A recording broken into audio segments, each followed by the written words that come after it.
स्वर सुधा मंच पर प्रस्तुत है सुधा अरोड़ा की कहानी महानगर की मैथिली। नहीं मम्मी, पहले पानी गर्म करो। कहा ना, हम ठंडे पानी से नहीं नहाएंगे। आज तो बहुत सर्दी है। क्यों? टाइम क्यों नहीं है? देर क्यों हो रही है? अभी तो सायरन भी नहीं बजा। मम्मी, आप झूठ बोल रहे हो। हमको पता है सब। आज तो कहीं भी नहीं जाना है। आज तो हॉलीडे है। मैजिक लैंप वाला डे संडे। कल तो आपका हाफ डे था। फिर आज कैसे जाना है? मैथिली नल को कसकर थामे दीवार से सटी खड़ी थी। ओफ मम्मी, एक बार कह दिया ना, हम ठंडे पानी से नहाएंगे ही नहीं। होने दो देर। तड़ाक। उधर कमरे में दीवार को खरोंचती हुई टूटे कप प्लेट की किरचें और चाय जमीन पर बिखरी पड़ी थी। दोनों बाप बेटी एक जैसे। चित्रा भुनभुनाती हुई कमरे में दाखिल हुई। अब आपको क्या तकलीफ हो गई? दिवाकर कंबल एक और फेंककर अखबार सामने रखे मुंह फुलाए बैठे थे। सारा मूड बिगाड़ कर रख दिया। यह कोई चाय है? स्वाद ही नहीं है चाय का। सुबह सुबह दिवाकर का मूड चाय के इर्द गिर्द घूमता था। 50 बार कहा है, ग्रीन लेबल ही लाया करो। बाबा, वही चाय है। कभी 19-20 हो जाती है। उसके लिए इतनी तोड़फोड़ की क्या जरूरत है? चित्रा ने भी उसी तलखी से जमीन पर फैली चाय के नजदीक जाता कंबल ऊपर खींचा और मैथिली का छोटा सा पलंग बड़ी बेसुरी आवाज के साथ भीतर सरकाया। हमारे घर में महीने की आखिरी तारीखों का ऐलान करने के लिए 2-4 कप प्लेट गिलास टूटने बहुत जरूरी हो गए हैं। पड़ोसियों को पता कैसे चले कि महीना खत्म हो रहा है? चित्रा ने बड़ी फुर्ती से टूटे कांच के टुकड़े समेटे, बिखरी चाय साफ की और जाते जाते कह गई, 9:30 बजे त्रिवेदी को चर्च गेट स्टेशन पर मिलने को कहा है और अभी घड़ी देख लो, वहीं पड़ी है। उधर मैथिली का अपना राग चल रहा था। मैथिली, मेरा नाम मैथू है। दूसरों बच्चों की तरह अमाला लाम की जगह 1.25 साल की मैथिली ने जब पहला वाक्य अटक अटक कर लेकिन एकदम साफ बोला था तो सब चौंके थे। बस उसके बाद बोलना आते ही वह धारा प्रवाह बातें करने लगी थी। चित्रा को देखते ही वह दौड़ी चली आई। मम्मी, हमने चप्पल पहन ली है, नहीं तो कांच चुभ जाएगा। फिर बड़ी शरारत भरी अदा से बोली, पापा ने आज फिर प्लेट तोड़ी ना। चुप कर। चित्रा ने उसे झिड़क दिया और उसे खींचती हुई बाथरूम तक ले गई। मैथु के चौकन्ने होने से पहले ही उस पर 2-3 लोटे पानी उड़ेल दिया। मम्मी गुस्से में लाल सुर्ख मुंह किए हुए गला फाड़कर चीख रही थी, हम कुट्टी हैं तुमसे। ठंडे पानी से नहला दिया। Dirty, dirty mummy. और दूसरे ही पल वह सचमुच सर्दी से कांप रही थी। चित्रा ने जल्दी जल्दी उसे तैयार किया। मैथु ने जलती हुई आंखों से मम्मी को घूरते हुए अपनी छोटी अंगुली दिखाई, यानी कट्टी, और खुद को ढीला छोड़ दिया। ठीक है, जो चाहे कर लो, लेकिन हम कुट्टी तो हैं ही तुमसे। दिवाकर शेव करते समय अपने गाल पर ब्लेड चला बैठे थे। बहते खून पर तौलिया दबाए खींच रहे थे। बिगाड़ रखी हैं उसकी आदतें। 12 महीने गर्म पानी से नहाएंगी। देखो कैसी बुत बनी बैठी है। चलो मैथु बेटे, जल्दी से नाश्ता कर लो, देर हो रही है। मैथु एकदम उठी और पलंग के कोने में दुबक कर बैठ गई। तमक कर बोली, इसीलिए संडे को हमारे बाल भी नहीं धुलाए और एक पोनी टेल बना दी। फिर मम्मी बोलेंगी, इतनी जुएं कहाँ से आती हैं? पाउडर भी नहीं लगाया और ये ऊंची ऊंची फ्रॉक पहना दी। हम शर्मा आंटी के घर कभी ये फ्रॉक पहनकर जाते हैं मैजिक लैंप देखने? और हमको जूते मोजे नहीं पहनने थे, चप्पल पहननी थी। अब हमें कहीं नहीं जाना। वह शिकायतों का पुलिंदा बनी बैठी थी। नहीं बेटे, हम लोग तो एक आंटी को देखने चर्च गेट जा रहे हैं। हॉस्पिटल, बीमार है वो। हॉस्पिटल बहुत गंदी जगह होती है। हम बहुत जल्दी आ जाएंगे। दिवाकर उसे समझा रहे थे। मैथु चहक कर उठी और अपनी तीखी आवाज को भरसक मुलायम बनाकर बोली, पहले क्यों नहीं बताया? चर्च गेट वाले फेयर में भी जाएंगे ना हम लोग? हाँ, मम्मी ने प्रॉमिस किया था कि एक दिन फिर से फेयर पर ले चलेंगे। वहां तुम लोग कॉफी पीना और हमें 1 रुपया देना। बस 1 रुपी ओनली। हम 4 बार झूले में बैठकर आएंगे। हमको वहां ले चलोगे ना पापा? दिवाकर ने उसे गोद में उठाकर पुचकारा था। देखो बेटे, आप तो बहुत समझदार हैं। बच्चे झूठे आश्वासन का स्वर और स्पर्श पहचानने में बहुत तेज होते हैं। दिवाकर की आवाज से मैथिली ने भांप लिया था कि वे उसे साथ नहीं ले चल रहे हैं और वह उनकी पकड़ से छूट भागी थी। हम नाश्ता नहीं करेंगे, हमें भूख नहीं है। मान मनोवल और नाश्ते का वक्त ही नहीं था। सड़क पर आते ही मैथु गुमसुम सी दूसरी ओर मुड़ने लगी तो दिवाकर खीजे, वहां कहाँ जा रहे हो बेटा? सीधे चलो। हमें साथ ले चल रहे हो? मैथु ने फिर उम्मीद भरे स्वर में पूछा। नहीं, तो हमें शर्मा आंटी के घर छोड़ दो। टीवी देखेंगे, फिर घर वापस आ जाएंगे। आप लोग तब तक वापस नहीं आओगे। हमें देर लग जाएगी। शर्मा आंटी तो मैजिक लैंप खत्म होते ही कह देंगी तुम्हारी मम्मी आवाज दे रही है। मैथु, घर जाओ, हम तुम्हें ताराबाई के घर छोड़ देंगे। नहीं मम्मी, मैथु का गला भर्रा आया था। आज संडे को भी हमें ताराबाई के घर छोड़ेंगे आप? हम ताराबाई के यहाँ नहीं रहेंगे। और वह हाथ छुड़ाकर तेजी से दूसरी ओर भाग निकली थी। दिवाकर उसके पीछे पीछे दौड़े और उसे जबरदस्ती उठाकर लाए। देखो मैथु, अगर तुमने तंग किया ना तो हम सीधे तुम्हें ले जाकर हॉस्टल में डाल देंगे, अभी। अच्छा, मैथु ने पापा का गुस्सा सूंघते हुए आवाज धीमी कर दी थी। हमको हॉस्टल छोड़ दोगे तो भी हम आपके साथ ही जाएंगे। हम ताराबाई के यहाँ नहीं रहेंगे। ओफ, क्या जिद्दी लड़की है यार तुम्हारी। कोई बात समझने को तैयार ही नहीं है। बेटा, जितना मन हो रो लो, लेकिन अपने साथ हम तुम्हें आज ले जा ही नहीं सकते, समझे? दूसरी गली मुड़ते ही झोपड़पट्टी शुरू हो गई थी। इस गली को देखते ही मैथु पापा के गले में दोनों बाहें कसकर बिसुरने लगी थी। देखा तो उसके दोनों गाल आंसुओं से तर थे। पता नहीं इस तरह बेआवाज रोने की आदत उसमें कब से आई थी। इस तरह रोते हुए अचानक अपनी उम्र से बहुत बड़ी लगने लगती थी। न मुंह से कोई आवाज, न सिसकियां, बस आंखों से लगातार चुपचाप आंसू बहने लगते थे। इस बार चित्रा ने उसे दुलारा। बेटा, रोज तो रहती हैं आप, बस जिस दिन मम्मी पापा को काम हो उसी दिन जिद चढ़ जाती है। मैथु ने रुंधे गले से बोलने की कोशिश की थी, लेकिन संडे को हम न बोल पाने की झेप में वह दिवाकर की गोद से उतर बगैर अंगुली पकड़े उस सकरे रास्ते के दूसरी ओर अकेले चलने लगी थी। कतार में ताराबाई की खोली आखिरी थी। उसके बाद खुला मैदान था और दूसरी तरफ चौड़ी खाड़ी। ताराबाई का घर अपेक्षाकृत साफ सुथरा था। बाहर एक छोटी सी खटिया भी थी, जहां वह 4 बच्चों को एक साथ बिठा देती थी। चित्रा और दिवाकर इस मोहल्ले में नए आए थे। अभी 3 महीने पहले ही उन्होंने यह मकान बदला था। यहाँ 14 बाई 12 का इकलौता कमरा था, जिसे उन्होंने ड्राइंग कम डाइनिंग कम बेडरूम बना रखा था। उस एक कमरे और छोटे से लंबे किचन में, जहाँ सिर्फ एक आदमी के खड़े रहने भर की जगह थी, चित्रा, दिवाकर और मैथु जैसे 2.5 आदमी भी भीड़ नजर आते थे। सुबह सुबह जब 8 बजे तक सबको घर से निकलने की जल्दी होती थी, वे कमरे में चलते हुए एक दूसरे से टकराते रहते थे। मैथु बार बार उनके पैरों में आती थी।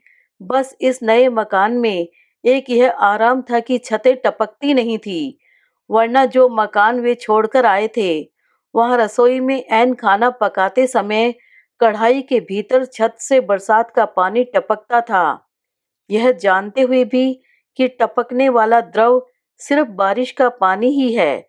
खाना खाते हुए कैसी उबकाई सी आती थी। क्योंकि यह रोजमर्रा की बात थी, वह सब्जी या दूध फेंक नहीं सकती थी और बालों तथा पीठ पर तो उसके यहाँ वहाँ गीला महसूस करने की आदत सी हो गई थी। बेडरूम की दीवार इस कदर भीगी थी कि तेज बरसात होने पर दीवार से छींटों की बौछार आती थी और पूरी दीवार भीग चुकने पर फर्श पर पानी बहना शुरू हो जाता था। उस मकान में बरसात का मौसम पूरी तरह उन सब पर हावी रहता था। बरसात के उन 3 महीनों में लगातार मैथु बीमार रहती थी। अपने फ्लैट में भी गीले फर्श पर चप्पलें चटकाते हुए चित्रा और दिवाकर सीलन और बाथरूम की नाली से निकलते हुए लाल लाल कैंचुओं से आक्रांत रहते थे। उस मकान से निकलने के बाद उनके लिए किसी भी तरह के मकान में रहना आसान हो गया था, इसलिए उन्हें घर ढूंढने में ज्यादा दिक्कत नहीं हुई। पर दूसरे मकान में वे 3-4 महीने ही चैन से रह पाए थे कि हर रोज घर लौटने पर उन्हें इस मकान के दरवाजे पर नोटिस लगा हुआ मिलता था, जिसमें उनके वहां गैर कानूनी तरीके से रहने के जुर्म को साबित किया जाता था। वे बहुत आसानी से नोटिस का कागज फाड़कर कचरे के डिब्बे में फेंक देते थे। पर 2 महीने गुजरने के बाद आखिर एक ईमानदार और कड़े सुरक्षा अफसर के आने पर उन्हें मय सामान सड़क पर आ जाना पड़ा। 15 दिन किसी दोस्त के यहाँ गुजार कर आखिर वे इस एक कमरे के मकान में आ गए, जहाँ और सारी सुविधाएं थी, सिवाय इसके कि पड़ोसी बड़े सुखी, समृद्ध और आत्म केंद्रित थे। चित्रा और दिवाकर के घर के टूटते बर्तनों में उन्हें कोई दिलचस्पी नहीं थी। सबसे बड़ी असुविधा यहाँ मैथु के लिए थी। नजदीक कहीं कोई शिशु या बाल कल्याण केंद्र नहीं था और पूरे दिन के लिए नौकरानी मिलने या रख सकने का सवाल ही नहीं था। कई युक्तियां आजमा चुकने के बाद वे आखिरकार ताराबाई को ही ढूंढ पाए थे, जो मैथु के अलावा और 3 बच्चों की 8 घंटे देखभाल करती थी और महीने के 60 रुपए लेती थी। आज रविवार था और ताराबाई के यहाँ दूसरे बच्चे नहीं थे। अपने ही 4 बच्चों में से किसी एक को वह दनादन ढूंढ रही थी। जैसे ही उसने चित्रा को आते देखा, उस नाक बहाते मरगिले से अधनंगे बच्चे की पीठ पर उसने आखिरी धौल जमाई, जाउन भर तिड़के, हलकट कुठला और नौबारी साड़ी से अपने गीले हाथ पोंछने लगी। फिर झेंपते हुए बोली, बाहर जाने का है मैम साहब, छोकरी किधर?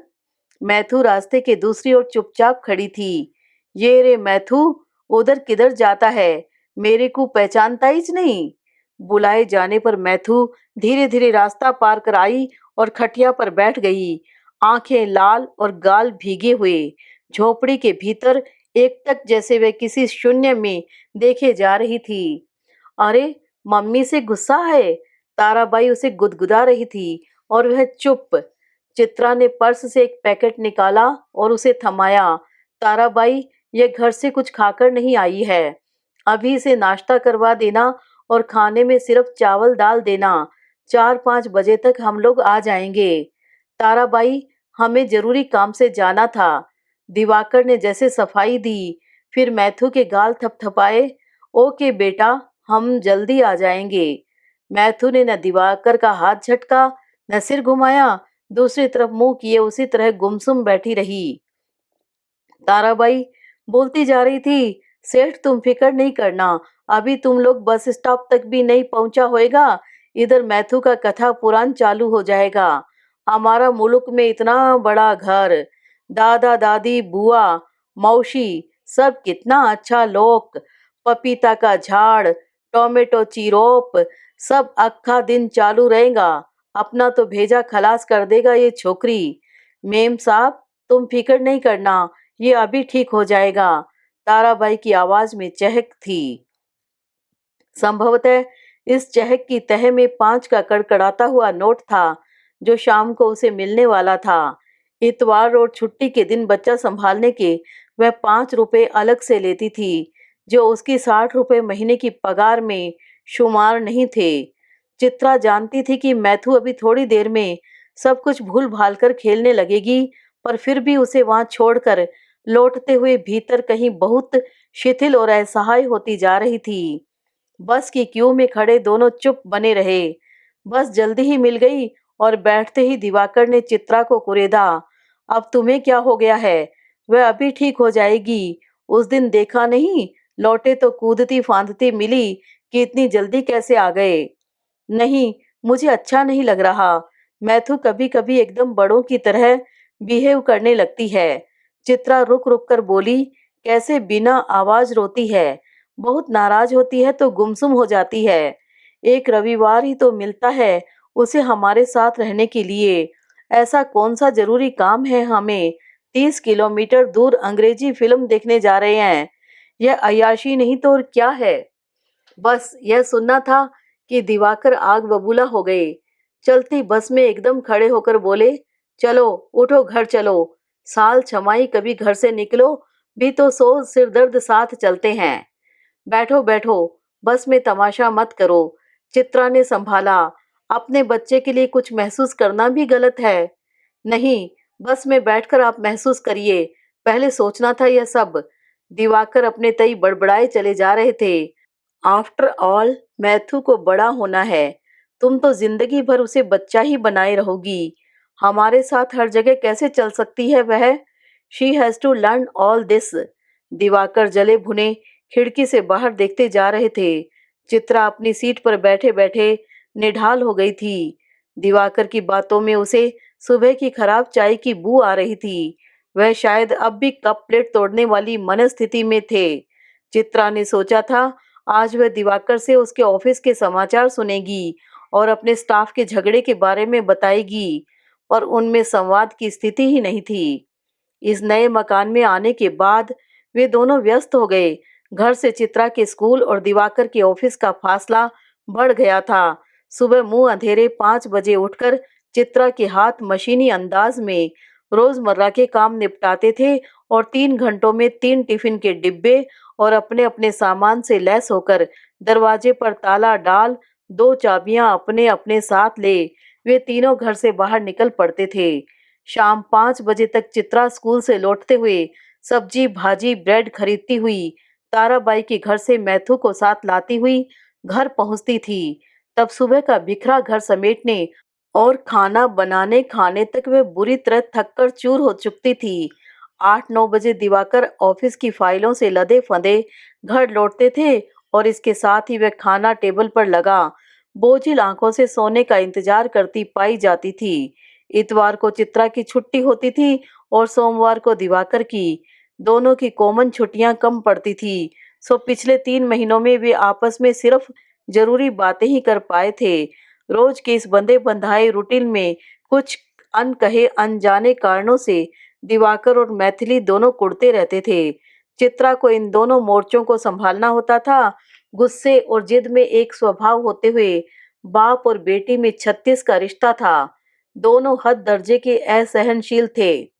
स्टेशन के भीतर घुसते ही 5 नंबर प्लेटफॉर्म को खाली देखकर यह साफ हो गया था कि डबल फास्ट ट्रेन छूट चुकी है। धीमी गाड़ी भी छूटने ही वाली थी और लोग बाहर झूल रहे थे। चित्रा को महिलाओं वाले लेडीज डिब्बे में चढ़ाकर दिवाकर खुद साथ वाले डिब्बे की भीड़ में धंस गए थे।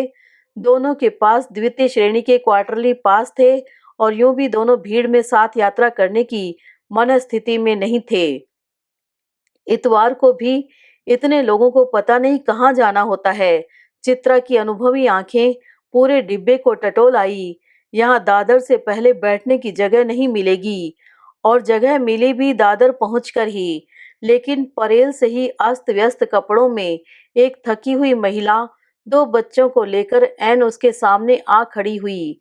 एक बच्चा अंगुली पकड़े था और दूसरा भूख से बिलबिलाता हुआ माँ के सीने पर मुंह मार रहा था। उस महिला ने बैठने की जगह के लिए दोनों ओर याचना भरी नजरों से देखा, फिर खड़े खड़े ही ब्लाउज खोलकर बच्चे को दूध पिलाने लगी। ट्रेन के हिचकोलों से वह महिला इधर उधर लुढ़क रही थी, कभी अपने कपड़े संभालती, कभी दोनों बच्चों को।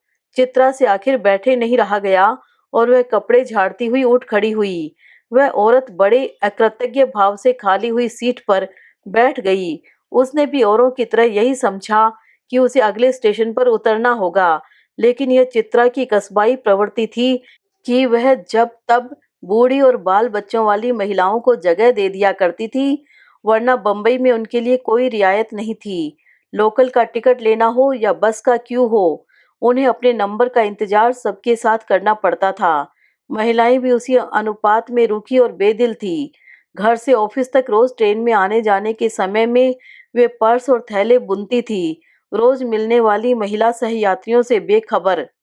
शुरू शुरू में उसे अपना रोज 10 किलोमीटर की दूरी तय करके स्कूल में पढ़ाने जाना बहुत अखरता था और वह हमेशा चौंकती थी जब दिवाकर छुट्टी के दिन अचानक दोपहर को शहर में, जो घर से हमेशा 25-30 मील के फासले पर होता था, फिल्म देखने का प्रोग्राम बना डालते थे और वे दोनों चप्पलें पहन वैसे ही घर से निकल पड़ते थे।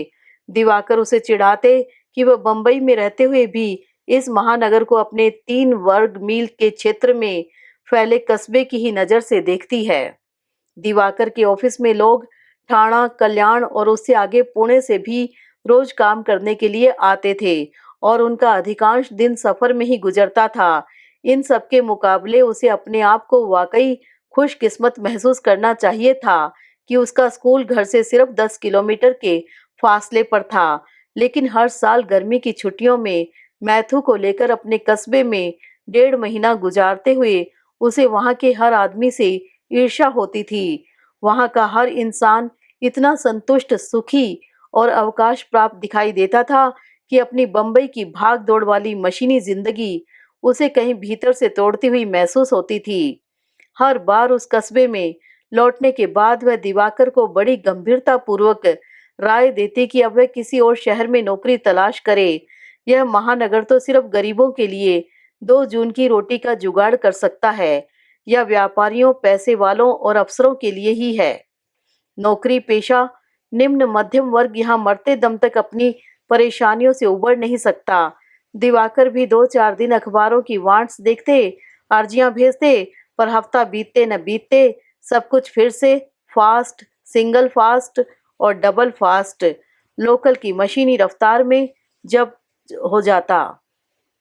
उनसे अधिक इस रफ्तार की आदी हो गई थी मैथिली, जो रोज सुबह वक्त पर उठकर अपने आप तैयार होती थी और अपनी सारी चीजें समेटने के बाद मम्मी पापा के पर्स, कलम और रुमाल वगैरह तैयार कर देती थी। मोलुंड वाले मकान में वह 3 महीने बगैर किसी आया के अकेले काट चुकी थी। वहां मम्मी पापा के जाने के बाद वह चाबियां संभाल लेती, चंदाबाई के आने पर बाकायदा दरवाजा खोलती, उससे काम करवाती, मेज पर ढका हुआ खाना खाती, स्कूल जो घर से सटा हुआ ही था जाती और लौटकर चाबियां घुमाती हुई इस उस पड़ोसी के यहाँ खेलती रहती। वहां चित्रा की पड़ोसिन बेहद भली और सीधी महिला थी। घर और मैथिली दोनों पर वह नजर रखती थी। इस नए मकान में यह सुविधा और सुरक्षा नहीं थी। दिन दहाड़े यहाँ चोरियां होती थी और मकान से बाहर आते ही खुली सड़क पर 2 अंधे मोड़ थे जहां आए दिन दुर्घटनाएं होती थी। इस मकान में आने का एक बड़ा आकर्षण थी सावित्री, जो चित्रा के साथ ही स्कूल में पढ़ाती थी। चित्रा ने सोचा था कभी वक्त जरूरत उसके पास मैथिली को छोड़ा जा सकेगा, लेकिन अब वह मिसेस शर्मा थी और शर्मा जी की अमीरी की बदौलत जब तब घर में किट्टी पार्टी आयोजित करती रहती थी। मैथु उसके यहाँ टीवी देखने के लालच में जाती तो वह घंटे भर में ही मैथु को घर वापस भेज देती। इस मैथिली का जन्म एक छोटे से कस्बे में अजीबोगरीब शान शौकत के बीच हुआ था। अपने नाना और दादा दोनों के परिवारों में वह अपनी पीढ़ी की पहली बच्ची थी और उसका नामकरण संस्कार बड़ी धूमधाम के साथ संपन्न हुआ था। दोनों परिवारों ने पास पड़ोस में जी भरकर मिठाइयां बांटी थी, हिजड़ों का नाच करवाया था, जिनका प्रवेश ही उस गेट के अंदर निषिद्ध था। कस्बे के एक जाने माने पंडित ने बच्ची की जन्म पत्री तैयार की थी और ग्रहों नक्षत्रों की स्थिति समझाते हुए बताया था कि बच्ची पर जन्म से ही साढ़े साती चल रही है और लड़की अपने माँ बाप दोनों पर ही भारी है। कभी माँ बीमार रहेगी तो कभी बाप। पंडित जी को दिवाकर ने टोक दिया था, आप यह सब सुनाकर ही हमें बीमार कर रहे हैं। नाम किस अक्षर पर है यह बताइए। पंडित जी भड़क गए थे। हमने तो बड़े बड़े नेताओं की बेटियों का नाम रखा है। आप तनिक धैर्यपूर्वक ध्यान देकर कुंडली सुनिए। आपकी बच्ची का नाम तो बहुत ही सुंदर अक्षर से है। मैं से मेनका रखिए या माधवी। उन दिनों वहां एक संस्थान द्वारा मैथिली वनवास नाटक खेला जाने वाला था और दादी ने बड़े चाव से अपनी पोती का नाम मैथिली रख दिया था। पिद्दी सी उस मैथिली को 1.25 महीने की उम्र में ही उस कस्बे से वनवास मिल गया था। चित्रा उसे बंबई ले आई थी क्योंकि उसके स्कूल की छुट्टियां खत्म हो रही थी। बंबई लौटने के बाद 3 दिन लगातार भाग दौड़ कर किसी तरह उसने एक 14 साल की लड़की का बंदोबस्त किया था अपने स्कूल जाने के बाद मैथु को संभालने के लिए। छुट्टियों के बाद पहले दिन जब वह स्कूल गई थी, उसे यह अनुमान ही नहीं था कि वह अपने में इतना फर्क महसूस करेगी।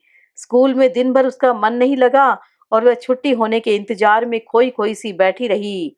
सारा दिन उसके जेहन में नन्हे नन्हे कुल बुलाते हाथ पैर और चमकती हुई आंखें घूमती रही थी, जिनमें अभी मम्मी की पहचान भी नहीं उभरी थी। पहले दिन जो ही मैथु का दूध पीने का वक्त होता, वह अपने कपड़े भीगे हुए पाती। यह सिलसिला 4-5 दिन चलता रहा। उधर घर में मैथु अपनी बारीक आवाज में दूध के लिए रो रही होती। इधर चित्रा अपने भीगे हुए ब्लाउज से परेशान होकर अपनी छातियों को दबा दबा कर गिलास में दूध निकालती और वॉश बेसिन में गिरा आती। चौथे दिन उसे जब्त नहीं हुआ और वहीं स्टाफ रूम में मेज पर माथा टिकाकर वह फूट फूट कर बेतरह रोती रही। उसकी सहकर्मी मिसेज माथुर कारण जानने पर हंस दी कि इसी स्कूल में काम करते हुए हमने 3-3 पैदा किए हैं, तुम्हारा पहला है ना, इसीलिए परेशान हो। अरे बच्चे को पैदा होते ही पाउडर के दूध की भी आदत डालो और स्कूल आने से 2-4 दिन पहले ही अपना दूध छुड़ा लो। इस सीधी सी चीज के लिए तुम 5 दिन से घुल रही हो, तभी मैं कहूं कि मिसेस दिवाकर की सूरत को क्या हो रहा है, कहीं लड़के की उम्मीद में लड़की पैदा करने के गम में तो नहीं दुबली हो रही। धीरे धीरे चित्रा और मैथु दोनों को आदत हो गई थी। मैथु सिर्फ रात को चित्रा की मांग करती और दिन भर अपनी नई नई आयाओं से खेलती रहती, पर उसकी सेहत हमेशा औसत बच्चे से कमजोर ही रही। घर की बदलती चार दीवारियों और नई नई नौकरानियों के बीच वह बहुत धीरे धीरे बड़ी हुई। उसकी आदतें भी कुछ खास आयाओं की दी हुई थी। उसकी नाक बहती रहती और वह खींचती नहीं, नहीं नाक पुछवाने की जिद करती। पेशाब करने के बाद वह देर तक गीले में ही खेलती रहती। गोद में उठाते ही वह चित्रा की कमर के इर्द गिर्द टांगे चौड़ी कर देती। धूल मिट्टी रेत में वह आराम से खेलती और साफ सुथरे कपड़े और जूते मोजों से सजे बच्चों को सामने पाकर वह सहम कर परे हो जाती। इस सब की वजह से एक बार चित्रा ने तय किया था कि अपनी बच्ची की कीमत पर वह नौकरी नहीं करेगी। आया मैथु का पेट तो भर सकती थी, पर माँ के हाथों का स्पर्श और दुलार उसे नहीं दे सकती थी। यूं भी जन्म के बाद से माता पिता के रूप में वे मैथु को पाउडर मिल्क के नियमित डिब्बों और रोज बदलती नौकरानियों के साथ एक लंबे नाजायज एकाकीपन के अलावा क्या दे पाए थे। लेकिन लंबे महानगरीय अभ्यास के बाद वे जान चुके थे कि इस तरह के सवालों का एक लंबा सिलसिला था, जो सिर्फ मैथु के प्रति गैर जिम्मेदारी पर ही खत्म नहीं होता था। गैर कानूनी मकानों, अनियतकालीन नौकरी के गलत समझौतों, जिंदगी की मशीनी रफ्तार और आवश्यकताओं के क्रूर अर्थगणित ने उन्हें एक असहाय, अव्यवस्थित नागरिक से उठाकर एक निहायत व्यावहारिक और स्वार्थी इंसान में तब्दील कर दिया था। क्षणिक आवेश में नौकरी छोड़ देने का निर्णय चित्रा ने दिवाकर को काफी जोश के साथ सुनाया था, लेकिन ममता का ज्वार उतर जाने पर वह दोनों की सम्मिलित आय में से अपने 450 रुपए घटाकर किसी चमत्कारी मासिक बजट तक पहुंचने की कोशिश में सफल नहीं हो पाई थी। हर बार महानगर का अर्थशास्त्र उसे मात दे जाता था। दिवाकर ने कुछ भी कहने की जरूरत नहीं समझी थी और नौकरी छोड़ देने के ख्याल को चित्रा ने किसी फिजूल से भावुक सपने की तरह स्थगित कर दिया था।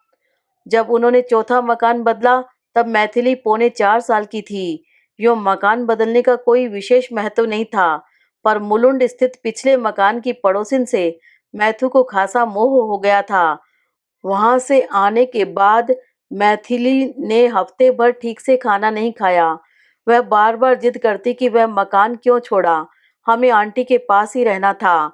चित्रा ने तब अपनी हैसियत से बाहर जाकर 80 रुपए महीने पर एक क्रिश्चियन आया रखी थी।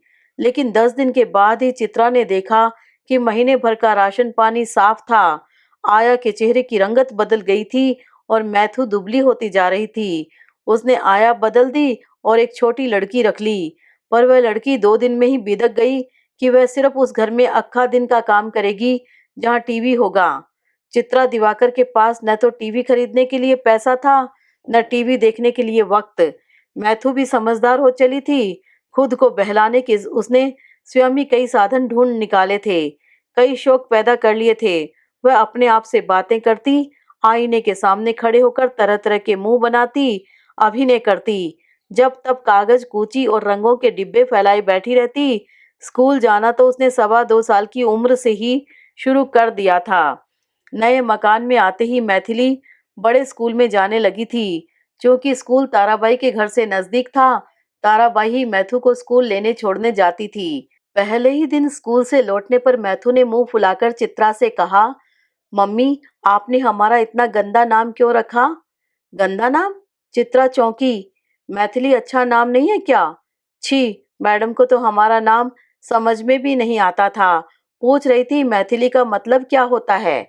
मैथू सचमुच नाराज थी। हमारी क्लास में सबके कितने अच्छे अच्छे नाम हैं।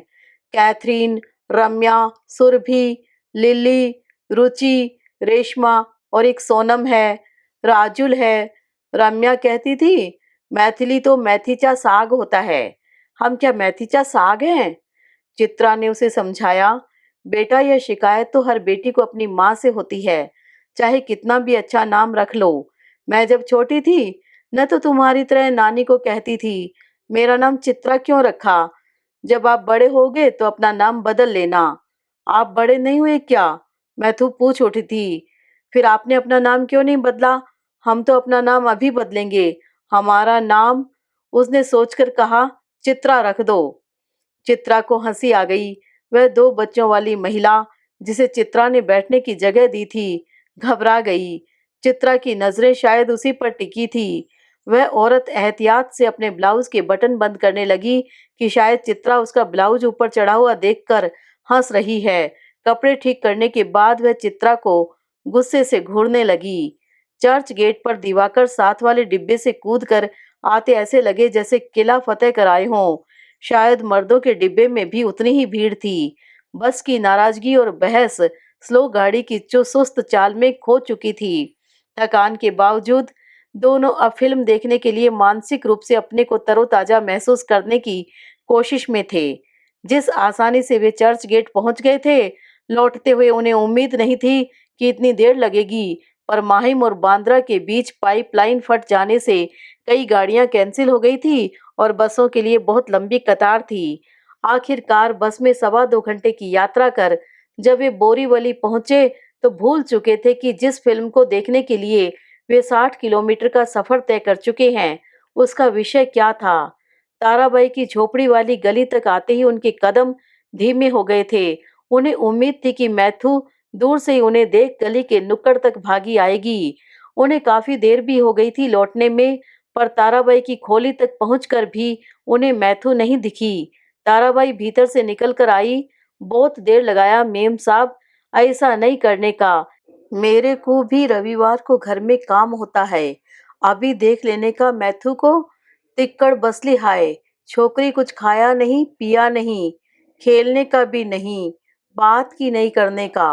अब तुम हीच देखो, ये रे माथू, काय झाला, मम्मी आलो तुझी। मैथू पता नहीं कहाँ से निकलकर चुपचाप आई और चलने को तैयार खड़ी हो गई। चित्रा ने ताराबाई को रुपए पकड़ाए तो वह नोट साड़ी में खोसकर झिझकती हुई बोली, मेम साहब एक बात बोलेगा, तुम अभी और एक पैदा करो मैथू का साथ खेलने के वास्ते। क्यों, तुझे और 60 रुपए तैयार करने हैं अपने? चित्रा हंसी। दिवाकर ने मैथू को गोद में उठाना चाहा तो उसने हाथ झटक दिया। अरे सत्याग्रही बेटा, अभी नाराज हैं आप? दिवाकर ने उसे थपथपाया, लेकिन वह चुपचाप नाक की सीध में चलती रही। तुम्हारी बेटी है आखिर, चित्रा बोली। मकान का दरवाजा खोलते ही मैथू अंदर भागी और जूते उतारकर वैसे ही मोजे पहने हुए पैर सिकोड़कर लेट गई। चित्रा ने देखा वह सर्दी से कांप रही थी। इसकी तबीयत ठीक नहीं लग रही, दिवाकर ने कहा और उसे रजाई ओढ़ा दी। मैथू लेटते ही सो गई। 10 मिनट बाद चित्रा ने उसे छुआ तो वह आग की तरह तप रही थी। उसके होठों पर कुछ अस्पष्ट सी बुदबुदाहट भी थी। इसे तो बहुत तेज बुखार है, चित्रा घबराई। बुखार बहुत तेजी से बढ़ रहा था और जब चित्रा ने मैथू की बगल में थर्मामीटर लगाया तो पारा 104 को छू रहा था। जिस मैथु को वे सोया समझ रहे थे, वह दरअसल सोई नहीं थी, बेहोश थी और उसी बेहोशी में वह धीरे-धीरे बुदबुदा रही थी। चित्रा ने ठंडे पानी में नमक घोलकर उसके माथे पर गीली पट्टियां रखनी शुरू की, तो 10 मिनट बाद वह कुछ होश में आई। चित्रा को उसने आंखें खोलकर देखा और जैसे ही उसकी आंखों में पहचान उभरी, उसने गीली पट्टी अपने माथे से उतार फेंकी और पलंग पर जोर-जोर से पैर पटकने लगी। अगले क्षण ही उसके हाथ-पैर ऐंठने और दांत बजने शुरू हो गए। चित्रा ने जबरदस्ती मैथु को गार्डिनल की आधी गोली खिला दी। देर तक मैथु का बदन उसी तरह तपता रहा। चित्रा उसे दवा की 2 डोज दे चुकी थी। दोनों बार पसीना आकर बुखार 1 डिग्री नीचे उतरा, लेकिन आधे घंटे बाद ही फिर बुखार तेज था। दिवाकर दिन भर की थकन से बिना खाए पिए मैथु का छोटा सा पलंग नीचे खींचकर लेट गए थे और थोड़ी ही देर में हल्के खर्राटों की आवाज हवा में उभरने लगी थी। दिवाकर की नींद गहरी हो, इससे पहले ही चित्रा ने उसे झकझोरा। दिवाकर चौंक कर उठे। कैसी है मैथु? पहले से कम है बुखार, 2.2 है। बार बार पानी मांग रही है बस। दिवाकर ने करवट बदल ली। अच्छा, मैं थोड़ा लेट लूं? सुनो, चित्रा ने फिर पुकारा। कल का क्या करना है? कल? दिवाकर पलटे। कल तुम छुट्टी ले लेना। और क्या? सुनो तो, चित्रा खीजी। कल मैं छुट्टी नहीं ले सकती, तभी तो कह रही हूँ। अब तुम जानो, मेरे ऑफिस में तो कल इंस्पेक्शन है। दिवाकर नींद में थे। अच्छा, सुबह देखेंगे, अभी कमर जरा सीधी करने दो। सुबह नहीं, अभी तुम सुन लो। स्कूल में यूनिट टेस्ट चल रहे हैं और खुर्शीद छुट्टी पर है। दोनों सेक्शन मुझे संभालने हैं और मैंने पेपर भी सबमिट नहीं किया है। खुर्शीद ऑनरेरी टीचर है, वह जब चाहे छुट्टी ले सकती है। सुन रहे हो? चित्रा सुबह का मसला निपटाकर ही लेटना चाहती थी। ठीक है, मैं तुम्हारे स्कूल पेपर पहुंचाता हुआ जाऊंगा, तुम फोन कर देना। दिवाकर मुंह बिगाड़कर बोले, लेकिन मेरे घर रुकने के बारे में सोचना भी मत। That is next to impossible. तुम समझते क्यों नहीं? चित्रा की आवाज तेज थी। तुम नहीं जाओगे तो नुकसान तुम्हारा ही होगा न, लेकिन मेरे न जाने से 125 लड़कियां बैठी रह जाएंगी। इतनी गैर जिम्मेदार मैं नहीं हो सकती। मैथु बहुत थकी आवाज में बुदबुदा रही थी। मम्मा, पानी। चित्रा ने चम्मच से उसके मुंह में 2-3 बार ही पानी डाला कि उसने सिर हिला दिया। बस मम्मा। आप फिर सो गए? चित्रा ने दिवाकर को हिलाया। बड़े ढीठ हो तुम। आखिर तय हुआ कि सुबह चित्रा ही स्कूल जाएगी और कोई बंदोबस्त कर जल्दी वापस आ जाएगी। तब दिवाकर ऑफिस जाएंगे। इस नए मकान में आने के 3 महीने बाद उन्हें अच्छे पड़ोसियों की कमी बेतरह खल रही थी। रात भर मैथु का बदन तपता रहा। उसे 2.5 फुट दूर लेटी चित्रा को उसके बदन की आंच और गर्म सांसें छू रही थी। दिवाकर बहुत थके हुए थे और खर्राटों के बीच-बीच में वह अचानक जागकर पूछ लेते थे कि मैथु कैसी है। रात भर मैथु हर आधे घंटे के बाद पानी मांगती रही थी और चित्रा उनिंदी सी चम्मच उसके मुंह में लगाती रही थी। सुबह 5 बजे उठकर चित्रा ने पेपर तैयार किया। मैथु का बुखार देखा, अब भी 102 था। मैथु के लिए पानी उबाल कर रखा। उसे लग रहा था कि ताराबाई के घर का पानी पीते रहने से ही उसे यह इन्फेक्शन हुआ है। हर बार मैथु के बीमार होने पर उसे उबला हुआ पानी देने का सिलसिला हफ्ते भर ही मुश्किल से चल पाता था। चित्रा ने घर के सब काम निपटाए, कुकर में चावल दाल पकाकर रखा और जाने के लिए तैयार होने लगी।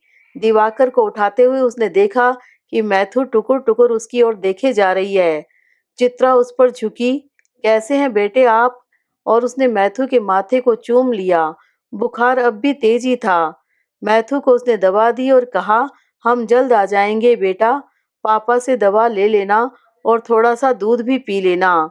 दिवाकर मैथु के सिर पर हाथ रखे अखबार पढ़ रहे थे। चित्रा बाहर निकलने से पहले अपने बैग के कागज देख रही थी कि हल्की सी आवाज आई। मम्मी। चित्रा ने देखा, मैथु कांपते हाथों से पैरों के जूते पहनने की कोशिश कर रही थी। उसका चेहरा दर्द से खिंच गया था। अरे बेटा, आपको कहाँ जाना है? चित्रा उसके जूते हटाकर उसे सुलाने की कोशिश करने लगी, पर मैथु हाथ पैर चलाने लगी। हम ताराबाई के घर जाएंगे तुम्हारे साथ। दिवाकर ने अखबार फेंक एक ओर से मैथु को पकड़ा। बेटे आप बीमार हैं। मैथु चिल्लाने लगी, नहीं हम ताराबाई के घर जाएंगे। और फिर अपने जूते लेने के लिए दिवाकर का हाथ झटक कर पलंग से उतर पड़ी। चित्रा दिवाकर दोनों ने उसे थामा, पर वह हाथ पैर पटकती चीखती जा रही थी, मम्मी जाओ ऑफिस, पापा जाओ ऑफिस, हम भी जाएंगे, हमारे जूते दो, मम्मी हमको मत पकड़ो, पापा। और वह दोबारा बेहोश हो गई थी। दिवाकर कमीज गले में डाले किसी डॉक्टर को ढूंढने निकले। चित्रा बार बार घड़ी देख रही थी कि उसे टैक्सी ही लेनी पड़ेगी, यानी 8 रुपए 65 पैसे। सामने कैलेंडर था और मैथु को 5 साल की होने में पूरे 9 दिन बाकी थे। हर साल अपनी इकलौती बेटी का जन्मदिन वे बड़ी धूमधाम से मनाते थे।